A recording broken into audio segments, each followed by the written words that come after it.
یہ بات وہ غور سے سنیں جو میرے سمیت سب سے پہلے میں خود کو اپنے آپ کو اس کا مخاطب کروں گا، اور پھر ہر وہ شخص جو اپنے آپ کو منبر و محراب کا وارث کہتا ہے، وہ لوگ جو اپنے آپ کو خانقاہ کا وارث کہیں گے، یا وہ لوگ جو اپنے آپ کو دین کا سرمایہ سمجھتے ہیں، وہ بات اس کو غور سے سنیں۔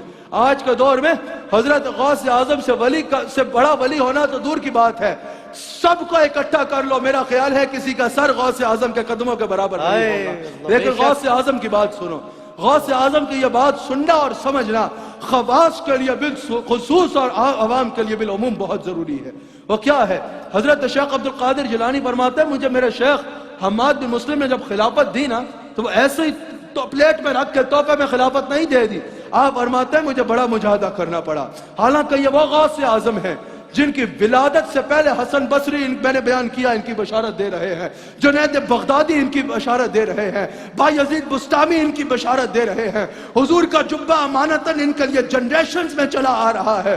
اللہ اکبر! حضور علیہ السلام ان کی ولادت پر حضرت شیخ ابو صالح کو مبارک دے رہے ہیں، اللہ کے مادر زاد ولی کامل ہیں۔ اس کے باوجود حضرت شیخ عبد القادر فرماتے ہیں مجھے یہ مقام ایسے ہی نہیں مل گیا، مجھے خلافت ایسے ہی پلیٹ میں رکھ کے نہیں دے دی گئی، کشت میں رکھ کے نہیں دے دی گئی۔ حضرت شیخ عبد القادر فرماتے ہیں میں نے بڑا مجاہدہ کیا، بڑا سخت مجاہدہ کیا میں نے پہلے میں نے 25 سال عراق کے جنگلوں میں عبادت کرتے ہوئے گزارے ہیں۔ آپ فرماتے ہیں ادھر مجھے روز کھانے نہیں ملتے تھے، بعض اوقات پتے کھا کے گزارا کرنا پڑتا تھا۔ پھر حضرت شیخ عبد القادر فرماتے ہیں 40 سال میں نے عشاء کے وضو سے فجر پڑھی ہے، عشاء وقت پہ پڑھ کے ساری رات اللہ کی عبادت میں گزار کے فجر پڑھی ہے۔ آپ نے فرمایا 15 سال میں نے اس انداز میں گزارے کہ ساری رات ایک رات میں ختم قرآن کیا کرتا۔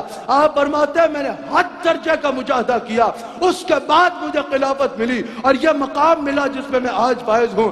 آج اگر کوئی اولیاء کی اولاد میں ہو، آج اگر کوئی علماء کی اولاد میں ہو، وہ سمجھتے ہیں ہمارے دادا پردادا کر گئے جو کچھ کرنا تھا، ہم نے کچھ نہیں کرنا، ہم نے صرف گدی پہ بیٹھ کے پروٹوکول لینا ہے۔ بھائی ایسی بات نہیں ہے، دادا نے جو کیا، پردادا نے جو کیا، والد نے جو کیا وہ انہوں نے کیا، اس کا اجر تمہیں ملے گا۔ قرآن میں موجود ہے کان ابو صالحا، قرآن میں موجود ہے اگر 14 پشتیں پہلے بھی ابا نیک ہو تو 14 پشتوں بعد اولاد کو اپنے ولی باپ کی وجہ سے اجر ملتا ہے، ولی باپ کی وجہ سے قدر ملتی ہے، لیکن وہ ایسے ہی نہیں ہوگی۔ یہ یاد رکھیے گا حضرت یعقوب علیہ السلام کے گھر میں پیدا ہونے والا ہر بچہ یوسف نہیں تھا، یوسف وہی بلا جس نے اپنے تعلق کو رب کے ساتھ جوڑا۔ تمہیں اپنے نسب کا فیض ملے گا لیکن ٹریک سے اتر کے نہیں ملے گا، تب ملے گا جب تم وہ کرو گے جو تمہارے دادا نے کیا۔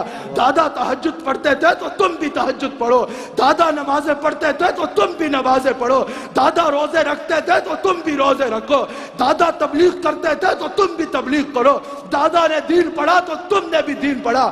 پھر وہ فرق ہوگا کہ وہ شخص جو عام کر رہا ہوگا اس کا وہ مقام نہیں ہوگا جو تمہارا مقام ہوگا، کیونکہ پھر تمہارے سائیوں، تمہارے اجداد کا ہاتھ بھی تمہارے پیچھے ہوگا اور ان کا فیضان بھی تمہارے پیچھے ہوگا۔ یہ ولایت جو ہے، یہ جو روحانیت ہے، یہ کوئی ایسی وراثت نہیں ہے کہ بیٹا جس ٹریک پہ بھی چل رہا ہو اس کو یہ وراثت میں مل جائے گی۔ اہل سنت پہ یہ الزام لگایا جاتا ہے کہ یہ گدی موروثی سسٹم ہے، یہ موروثی سسٹم نہیں ہے۔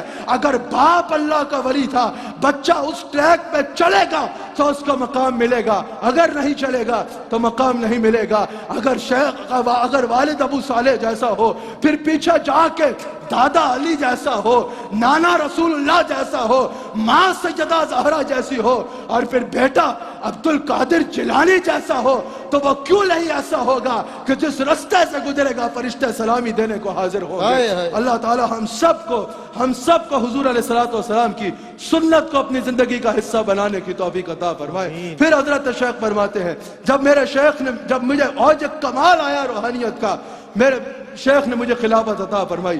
پھر وہ جبہ جو آپ رسول اللہ صلی اللہ علیہ وآلہ وسلم کا امانتاً آپ کے لیے چلا آ رہا تھا وہ آپ کو عطا ہوتا ہے۔ آپ فرماتے ہیں میرا وہ جبہ پہننا تھا کہ میری آنکھوں کے آگے سے پردے ہٹ گئے اور اللہ نے مجھے وہ مقام عطا فرمایا جس کا کوئی عام انسان تصور بھی نہیں